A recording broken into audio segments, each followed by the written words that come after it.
உதயம் சோதனைகளுக்கு வணக்கம். இன்று நம்மோடு நேர்காணலில் பேசுவதற்காக அரசியல் விமர்சகர் மற்றும் மருத்துவர் திரு காந்தராஜ் அவர்கள் நம்மோடு இணைந்திருக்கிறார். வாருங்கள் அவரோடு பேசலாம். சார் வணக்கம். சார், ஆளுநர் அவர்கள் துணைவேந்தர்கள் கூட்டம் அப்படிங்கறத ஊட்டியில நடத்தியிருந்தாரு. அதுக்கு துணைவேந்தர்கள் பல்வேறு தரப்புல இருந்தும் புறக்கணிச்சிருக்கிறாங்க. புறக்கணிச்சதை ஆளுநர் எப்படி விமர்சிச்சிருக்கிறாரு அப்படின்னா, காவல்துறையை விட்டு அரசு மிரட்டி இருக்குது, அதனாலதான் யாருமே வரல அப்படின்னு ஆளுநர் சொல்லியிருக்கிறாரு. எப்படி பாக்குறீங்க எல்லாத்தையும்? அதாவது என்ன தெரியுதுன்னா, முதல்வர் என்னோட பவர்ஃபுல்லுங்கிறத கவர்னர் ஒத்துக்கிட்டு இருக்காரு தெரியும். கவர்னர் கூட்டுற கூட்டத்துக்கு போவாதேன்னு சொல்லி முதல்வர் போலீஸ் விட்டு மிரட்டுறாரு. கவர்னரால ஒண்ணும் பண்ண முடியல. ஆக வெறும் துணைவேந்தர் பதவியில இருந்தா, வேந்தர் பதவியில இருந்தா இவரை எடுத்துட்டாங்கன்னு நினைச்சேன். கவர்னர் பதவியும் போயிடுச்சு போட்டிருக்கு. அந்த போலீஸை கூப்பிட்டு எப்படி நிறுத்தலாம்னு சொல்லி கவர்னர் மிரட்டாக போலீஸ் போய் கேட்காம இருந்திருப்பாங்க. அவர் சொல்றதுல எவ்வளவு இது இருக்கு பாருங்க. ஆக சுத்தமா கவர்னர் போஸ்ட் போயிடுச்சுன்னு அர்த்தம். நீதிமன்ற தீர்ப்பின் பிரகாரம் வேந்தர் பல்கலைக்கழக துணைவேந்தர் பல்கலைக்கழகத்துக்கு இவருக்கு சம்பந்தம் இல்லைங்கிற மாதிரி தான் நான் நினைச்சேன். இப்ப பார்த்தா இந்த மாநிலத்தினுடைய எந்த இதுலயுமே கவர்னரால் ஒன்றும் பண்ண முடியாது. இப்போ ஒண்ணும் இல்லைங்க. ஒரு பிரச்சனை ஒண்ணு வந்தது. அதாவது மழை காலத்துல கேகே நகர்ல இலவச வேட்டி சேலை கொடுக்கறதுக்கு நாங்க கவர்மெண்ட் கொடுக்கும்போது அதுல நடந்த ஒரு இதுல கலைபுரத்துல ஒரு 11 பேர் இறந்து போயிட்டாங்க. இறந்து போயிட்ட போது சீஃப் மினிஸ்டரா இருந்த ஜெயலலிதா ஊர்ல இல்ல, சீஃப் செக்ரட்டரி ஊர்ல இல்ல, கவர்னர் சென்னா ரெட்டி எங்கேயோ இருந்தார். அவர் என்ன பண்ணார், சீஃப் மினிஸ்டர் எங்க அப்படின்னார். நம்ம அலறி பிடிச்சிட்டு ஓடி வந்துருச்சு. அதான் பவர், கவர்னருடைய பவர். என் மீட்டிங்க்கு துணைவேந்தர்களை வரக்கூடாதுன்னு சொல்லி போலீஸ் விட்டு மிரட்டியா என்ன நினைச்சுக்கிட்டு இருக்கேன்னு கேட்டிருந்தாக்க முதலமைச்சர் உடனடியாக உத்தரவு போட்டுருக்கு. அதை விட்டுட்டு எனக்கு தடுத்து விட்டாங்க, போலீஸ் விட்டு நிறுத்தி விட்டாங்கன்னு என்ன அர்த்தம்? இப்ப கவர்னரா இல்லைன்னு அர்த்தம். கவர்னரா இல்லாத ஒரு கூட்டத்துக்கு துணைவேந்தர்கள் எப்படி போவாங்க? இல்ல, அப்படியே கூட்டிருந்தாலும் துணைவேந்தர்களை ஏன் மிரட்டணும்? அரசு ஏன் மிரட்டணும்? மிரட்டுறாங்கிறது உண்மையாவே இருந்தாலும் இவர் கவர்னர் இல்லை. அப்ப மிரட்டினது உண்மை இல்லையா? மிரட்டினது உண்மையா இருந்தா கவர்னர் யார என்னன்னு நினைச்சுக்கிட்டு இருக்கா? ஒண்ணு கவர்மெண்ட் சர்வீஸ்ல இருக்கும், என்ன கையெழுத்து போடுவோம் தெரியுமில்ல? இப்ப நான் கவர்மெண்ட் சர்வீஸ்ல இருந்தவன், டாக்டரா இருந்தவன். By the order of the governor of Tamil Nadu I am posted as this தான் எங்களுக்கு கவர்மெண்ட் ஆர்டர் வரும். கவர்னருடைய உத்தரவோட தான் நாங்கெல்லாம் இதாகும். கவர்னர் தான் சுப்ரீம் ஹெட் மாநிலத்தை பொறுத்தவரையிலும். அவரை ஏத்துக்கிட்டு நீங்க போலீஸ் ஆக்ஷன் எடுக்க முடியாது. கவர்னர் சீஃப் மினிஸ்டர் கைது பண்ணலாம், சீஃப் மினிஸ்டர் கவர்னரை கைது பண்ண முடியாது. தெரியுமில்ல? அடிப்படை ஞானமே இல்லாம இவர் சொல்றது மீடியாக்களுக்கு அவர் இது பண்ணிருக்காரு. எந்த அளவுக்கு நீங்க நாலேஜா இருக்கீங்கன்னு இதுல புரியுது. இந்த கேள்வியை நீங்க கேட்டிருக்க, நீ தானே உனக்குதான் ஸ்டேட் இருக்குது, நீ கவர்னர் சொல்லிட்டு இருக்கிற.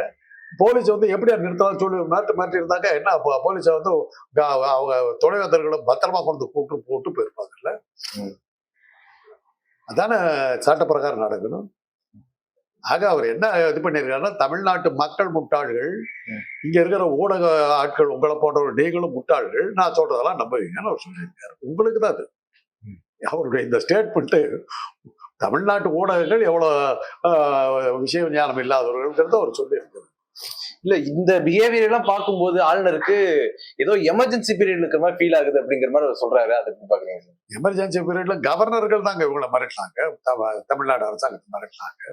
மாநிலங்கள் கவர்னர்கள் தான் மிரட்டினாங்க. இப்போ தமிழ்நாடு அரசாங்கம் ஒன்றும் கவர்னர் ஒன்றும் சொல்லவே இல்லையா? நீதிமன்றம் தானே சொல்லிச்சு நீ ஒரு குற்றவாளி இருந்துச்சு. நீதிமன்றத்தை போய் கேளுங்க. கேட்க வேண்டியது நீதிமன்றத்துல கேட்கு. தமிழ்நாடு முதலமைச்சர் சட்டமன்ற தீர்மானம் போட்டு நீ ஒரு குற்றவாளி சொல்லல. உயர் நீதிமன்றம் சொல்லுச்சு நீ ஒரு குற்றவாளி. You acted against a large accused. பதவி விலகினான ஜெயில் தான். ஆரத் பாரதி சொன்னார் கிளீனா. சட்டவிரோதமான நடவடிக்கைகள் கைதெல்லாம் கோப்புகள் எல்லாம் வச்சது அப்படின்ட்டார். அந்த 142வது பிரிவின் கீழ் நாங்கள் உத்தரவு போடுகிறோம், கோப்புகள் நிறைவேற்றப்பட்டு விட்டன. இது அவர் கோச்சுக்கிட்டு கத்த வேண்டியதெல்லாம் உச்ச நீதிமன்ற உயர் நீதிமன்ற நீதிபதிகள். இப்ப அவர் பண்ணது பூராமே நீதிமன்ற அவமதிப்பு, தமிழ்நாட்டு அவமதிப்பு. உச்ச நீதிமன்றத்தை அவமதிச்சிட்டான்னு சொல்லுவாங்க. ஆமா, நீதிமன்றம் தான் உனக்கு துணைவேந்தருக்கு சம்பந்தம் இல்லைன்னு உத்தரவு கொடுத்தது நீதிமன்றம். அதுக்கப்புறம் அவர் கூட்டத்தை போடுறாருன்னா என்ன அர்த்தம்? நீ என்ன சொல்றது? யாரை பார்த்து சொல்றாரு? நீதிபதியை பார்த்து சொல்றாரு. முதலமைச்சர் இந்த உத்தரவு போடல. இல்ல அந்த கூட்டத்துல பங்கெடுத்துக்கிட்ட துணை குடியரசுத் தலைவர் திரு ஜெகதீப் தன்கர் கூட என்ன சொல்றாருன்னா, முடிவெடுக்கக்கூடிய இடத்துல நாடாளுமன்றம் தான் இருக்குது, உச்ச நீதிமன்றத்தை விட நாடாளுமன்றத்தை சுப்பீரியர் பவர் இருக்குன்ற மாதிரி எல்லாமே ரைட்டுங்க.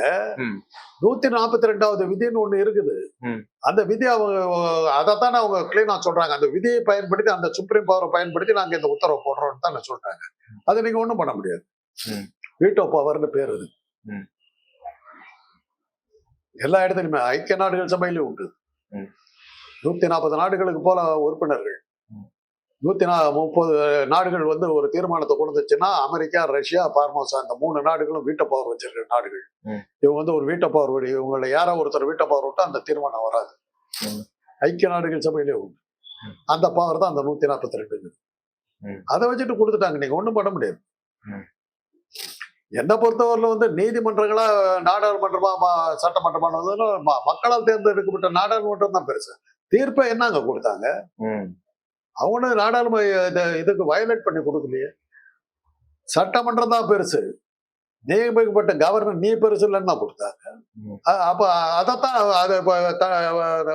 குடியரசு துணைத் தலைவர் என்ன சொல்றாரு அதான் சொல்றாரு. நீதிமன்றமும் அதுதான் சொல்லுது.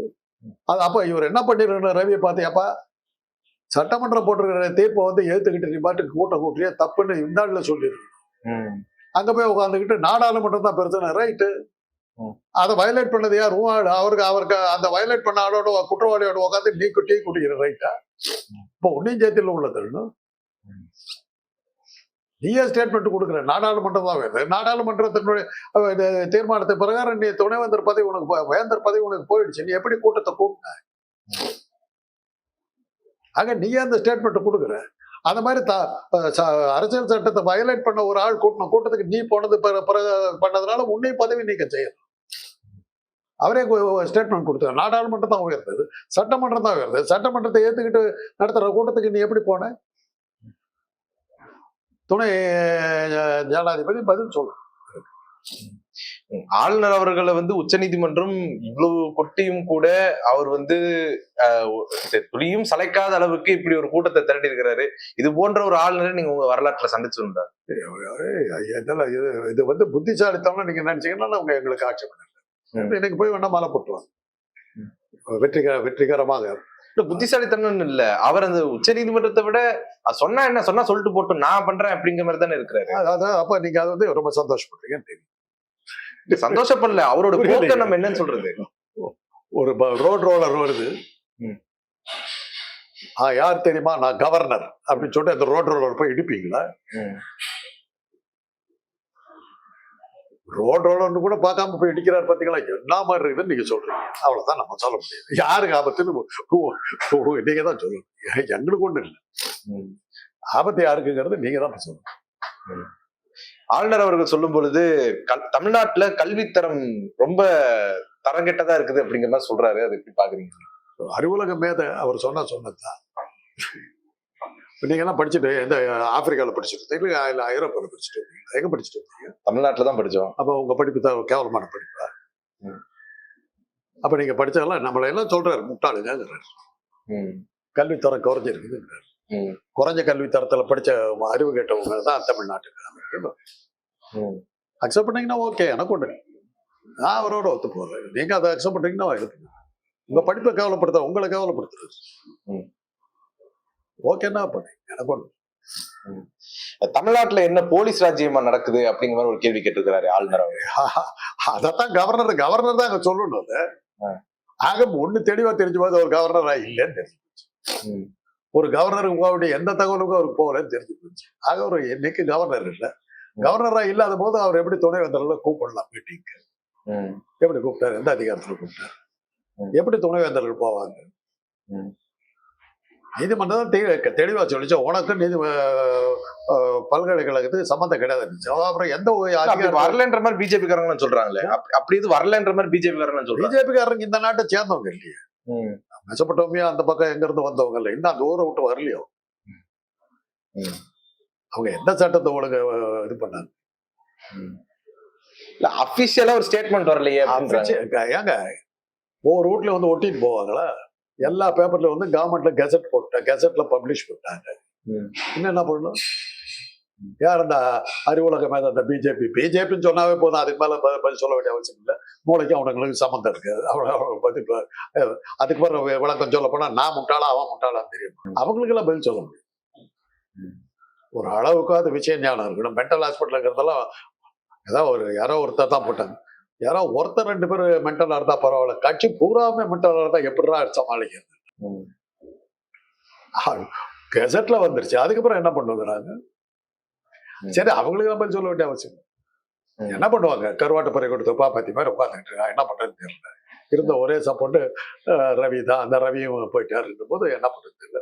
பெரிய அடி விழுந்துருது இல்லை, அமித்ஷா விழுந்த பெரிய அடி இல்லை. அதனாலதானே பழனிசாமி கால வந்து விழுந்தாரு. அவரு வரமாட்டேன்ட்டார் பழனிசாமி, மிரட்டி கிரட்டி கூப்பிட்டாரு. அந்த அளவுக்கு பழனிசாமி கிட்ட தொங்க வேண்டிய நிலைமைக்கு போயிட்டாருல்ல அமித்ஷா. ஏன் போனாரு? நீதிமன்றங்கள் எங்கேயோ கால வர ஆரம்பிச்சிருச்சு. அமலாக்கத்துறையும் வாக்கு எந்திரத்தையும் வச்சுக்கிட்டு தப்பிச்சா கூட நீதிமன்றம் நம்மள ஒரு ஒளி பண்ற பயம் வந்ததுனாலதான் பழனிசாமி காலில் வந்து விழுந்தாரு. அவரு பழனிசாமி விழுந்தாருங்கிறீங்க? ஆமா, அமித்ஷா தான் இந்த நாட்டுடைய சர்வாதிகாரி. இந்த சர்வாதிகாரி வந்து வந்து வந்து கூப்பிட்டாரு. பழனிசாமி காலையில இருந்து வரவே இல்லையா? அவர் கூப்பிடுறது கூட. பழனிசாமி தானே மிரட்டப்பட்டதாக மிரட்டினாங்க. பேசாம உட்கார்ந்துருந்தாரு. அன்னைக்கு பேசாம உட்கார்ந்துருந்தாரு. ஓகேன்னாரு. சொன்னதெல்லாம் கழுத்து போட்டு அவர் பாட்டுக்கு போயிட்டாரு. மறுநாள் என்ன சொன்னாரு? கூட்டணியில உடனே சீட்டு கொடுக்குறேன், ஆட்சியில எல்லாம் பங்கு கிடையாதுன்னு போயிட்டாரு. அவ்வளவுதான். இப்போ அமித்ஷா எங்க போவார்? இப்போ கூட்டணி வேணா சீட்டு கொடுக்குறேன், ஆனா ஆட்சியில ஒரு 2 எம்எல்ஏ வாங்கிக்க, பங்கெல்லாம் கேட்காது போ அப்படின்ட்டு போயிட்டாரு. முடிஞ்சு போச்சு இல்ல. ஆனா அவங்க சொல்றாங்க கூட்டணி ஆட்சி தான் அப்படிங்கிறாங்களே. அப்ப வாய பாக்கலாம். உனக்கு முதல்ல சீட்டை கொடுக்க மாட்டேன் என்ன பண்ணுவேன்? இப்படிதாங்க கலைஞரை மிரட்டினாங்க. காங்கிரஸ் மிரட்டுச்சு. தயாளு மாலை வந்து இதுல 2G வழக்குல உள்ள தள்ள போறேன்னு சொல்லிட்டு அறிவாலயத்துல நம்மளை மிரட்டிக்கிட்டு இருக்காங்க. மேல கீழே கலைஞர்கிட்ட உட்காந்துட்டு இத்தனை சீட்டு எனக்கு கொடுத்தாகணும்னு குலாம் நபி ஆசாத் சொல்றாரு. கலைஞர் அப்படியே கேட்டுக்கிட்டு இருந்தாரு. எத்தனை சீட்டுன்னாரு? 60 சீட்டு எடுத்துக்கோ. அவ்வளவுதான் உனக்கு 60 சீட்டு நிக்க வச்சுட்டான். 60 சீட்ல திமுக ஒர்க் பண்ணல. அவங்களுக்கு கிடைச்சது 4 சீட்டு. தெரியுதா இப்ப என்னன்னு? கலைஞரை தோத்து போயிட்டார். அதுலதான் விஜயகாந்த் வந்து எதிர்கட்சி தலைவரா வந்தார். தானே தோத்தாரு. தோத்ததுக்கு அப்புறம் இன்னைக்கு வரல. அதுக்கப்புறம் காங்கிரஸால பேரம் பேச முடியலையே. உன் யோகியதுக்கு 4 சீட்டு தான். அதேதான் இப்ப பழனிசாமி பண்ணிட்டாரு. சீட்டு கொடுப்பேன் சிக்கிறதா நிக்காட்டி போகும். அவ்வளவுதான். அமித்ஷா ஆரம்பத்துல பார்த்தா ஏதோ அமித்ஷா வந்து மிரட்டிட்டாருன்னு பார்த்தா இன்னைக்கு அமித்ஷாவை மிரட்டிட்டு பழனிசாமி தான் வந்திருக்கு. அதேதான் இன்னைக்கு நடந்தது. ஏன்னா இன்னைக்கு இந்த தீர்ப்புகள்ல வந்த விளைவுகள் அதெல்லாம் அசைக்க முடியாது நினைச்ச அமித்ஷா ஆட்டம் கண்டுகிட்டு இருக்கு. அடுத்த கேள்வி ராகுல் காந்தி கேட்டார். நான் கண்டங்கில இருந்து சொல்லிட்டு இருந்தேன். இப்பதான் அவர் கேட்கிறாரு. மகாராஷ்டிராவில் வந்து 5 to 6 மணிக்குள்ளார 6 லட்சம் பேர் ஓட்டு போட்டாங்க. எப்படி முடிஞ்சதுன்னு கேட்கிறேன். தேர்தல் ஆணையத்து மேல எனக்கு நான் காலகாலமா கத்திக்கிட்டு இருக்க ஒரு விஷயத்த இப்ப சொல்றாரு. ஆனா ஐயநாதன் சார் கத்தம் கத்திக்கிட்டு, திருமாவளவன் எல்லாம் கத்திக்கிட்டு இப்ப சொல்றாரு. வாக்கு எந்திரத்தை வந்து நீங்க சரியான முறையில கண்காணிச்சிட்டீங்கன்னாக்கா பாஜக ஒரு இடத்துல கூட ஜெயிக்கும். பாருங்களேன் எவ்வளவு பிரச்சனைகள் அவங்க சிக்கிக்கிட்டு இருக்காங்க பாருங்க. தேர்தல் வர மத கலவரம் வரும்னு வந்துருச்சு இல்ல. ஒரு தீவிரவாத தாக்குதல் நடத்திட்டாங்க. இப்போ ஆளுநர் வந்து இவ்வளவு தூரத்துக்கு இறங்கி துணைவேந்தர்களை கூட்டி நான் கூட்டம் நடத்துவேன், மாநாடு நடத்துவேன் அப்படின்ற மாதிரி அவர் பேசியிருக்கிறாரு. இது வந்து உச்ச நீதிமன்றத்துடைய கவனத்துக்கு போகுமா? உச்ச நீதிமன்றம் அவர் மறுபடியும் கூப்பிட்டு கண்டிக்குமா? இல்ல ஏதாவது நடவடிக்கை எடுப்பாங்களா? என்ன நடக்கும் நினைக்கிறீங்க? அவர் யாருமே சட்டம் பண்ணலீங்க. துணைவேந்தரை சட்டம் பண்ணீங்க, அப்புறம் நீதிமன்றம் எப்படிங்க பார்க்கும்? துணைவேந்தர்களை யாரும் போகலையே.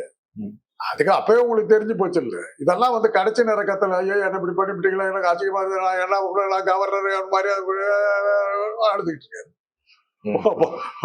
தோத்து போனவனுடைய புலம்பல் நாம என்ன பண்றது?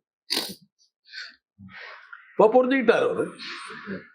இப்ப நம்ம என்ன சொல்றோம்னா கவர்னர் போஸ்ட்ல சம்பளத்தை வாங்கிட்டு மரியாதை பேசாம இருந்துக்கோ. இல்ல இந்த சம்பளம் நின்று போச்சா சாப்பாட்டுக்கு எல்லாம் அட்டடி போயிட்டு இவர் கொடுக்குற சம்பளத்துல தான் ராஜ்பவனுக்கு கவர்மெண்ட் கொடுக்கறது தானே. அதை நிறுத்திவிட்டாங்க. என்ன பண்ணுவாரு? சாப்பாட்டு கிடக்கு ஒண்ணுமில்லைங்க. ஊட்டியில உட்காந்துருக்காருல அந்த ராஜ்பவன், தமிழ்நாடு அரசாங்கத்து கட்டுப்பாட்டு இருக்குது. ம். கவர்னர் ரவிக்கு சோறு போடாதுன்னு சொல்லிட்டா முடிஞ்சிடுச்சு. என்ன பண்ணுவாரு? ம்.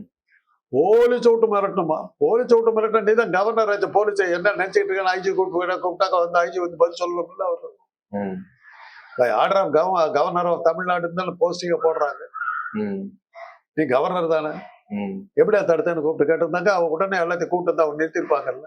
ஆக உனக்கு கவர்னர் போஸ்டே இல்லை, உனக்கு அதுவும் போயிடுச்சுன்னு தெரியுது. ஒண்ணுமே இல்லாத ஆளுக்கு யார் மரியாதை கொடுப்பா? ம். துணைவேந்தர்கள் வந்து என்ன சொல்றாங்க, ஒரு சில தரப்பு என்ன சொல்றாங்க அப்படின்னா, ஒரு விஷயம் இன்னும் தெளிவாவே புரியல. இப்ப பல்கலைக்கழகங்கள்லாம் யார் தலைமையில இருக்குது? ஒண்ணு முதல்வர் தலைமையில இருக்குதா, இல்ல ஆளுநர் தலைமையில இருக்குதா?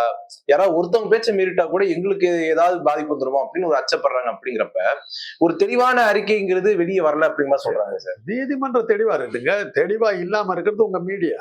ம். நீங்க தான் குழப்பிக்கிட்டு இருக்கிறீங்க. நீதிமன்ற தீர்ப்பு வந்துருச்சு, அதை வந்து கெசட்ல போட்டாச்சு. அதுக்கப்புறம் என்ன உத்தரவு வேண்டி இருக்குது? கெசட்ல போட்டதுக்கு அப்புறம் அதிகாரப்பூர்வ உத்தரவு. ம். இதுவாது உங்களுக்கு தெரியுமா? தயவுசெய்து அதையாவது மீடியால இருக்காங்க, அதையாவது புரிஞ்சுங்க. ஏன்னா இதுக்கு முன்னாடி ஒருத்தர் இதை விட பயங்கரமா கேட்டாரு. நீங்க ஓரளவுக்கு பரவாயில்ல. முதல்ல அதை தெரிஞ்சுங்க. கெசட்ல போட்டுட்டா அதிகாரப்பூர்வ உத்தரவுன்னு அர்த்தம். ம். அதுக்கப்புறம் இன்னுமே சந்தேகமா இருக்குதுன்னா உங்களுக்கு ஒருவேளை ஆளுநர் பேச்சு மீறிட்டோம்னா நம்மளுக்கு ஏதாவது பாதிப்பு வந்துருமோன்னு பயப்படுவாங்க. அப்படி பயப்படுற மாதிரி நீங்க ஏன் பேசுறீங்க? ம். உங்களுக்கு அந்த அடிப்படை ஞானம் இல்லை. இது தெரியாம வந்து ஒரு துணைவேந்தரா இருக்காங்கன்னா துணைவேந்தரா இருக்கிறதுக்கு லாயக்கு இல்லைன்னு. ஐஐடியில போடலாம். ஏன்னா ஐஐடியில வந்து துணைவேந்தரா இருக்கிறதுக்கு விபூதியும் திருநீரும் கொடுத்துக்கிட்டு நாமம் போடுறது, நாமக்கட்டி கொடுக்குறவங்களாம் ஐஐடியில வேந்தரா உட்காந்துருந்தா அதுக்கு போடலாம். மெட்ராஸ் யூனிவர்சிட்டிக்கு போட முடியாது, அண்ணா யூனிவர்சிட்டிக்கு போட முடியாது. இங்கெல்லாம் ஒரு அறிவாளிகள் இருக்கிற இடம். நாங்கெல்லாம் படிச்ச யூனிவர்சிட்டி. உலக புகழ்பெற்ற டாக்டர்களும், உலக புகழ்பெற்ற என்ஜினியர்களும், உலக புகழ்பெற்ற மருத்துவர்களும், உலக புகழ்பெற்ற வழக்கறிஞர்களும், உலக புகழ்பெற்ற விஞ்ஞானிகளும் உருவாக்கின இடங்க இது. யார் யாரோ கவர்னரா இருந்திருக்காங்க. மிகப்பெரிய பிரபலமான மனிதர்கள்லாம் கவர்னர். பவநகர் மகாராஜா போன்ற பெரிய மனிதர்கள்லாம் இருந்த பதவி. இந்த மாதிரி எவ்வளவு அசிங்கப்பட்டு போயிருது பாருங்க. எந்த மாதிரி ஆளுகிட்ட போய் சிக்கிறீங்க? நீங்க கேக்குறீங்க துணை வந்ததுக்கு இதே வராது. முதல்ல போய் சட்டத்தை படிங்க. கெசட்ல வந்துருச்சுன்னா என்னங்கிறதெல்லாம் தெரிஞ்சுக்கிட்ட அப்புறம் மீடியாவில் பேசுங்க. புரியுதா? உங்களுடைய நேரத்தை ஒதுக்கி எங்களோட கருத்துல பந்தமைக்கு நன்றி சார்.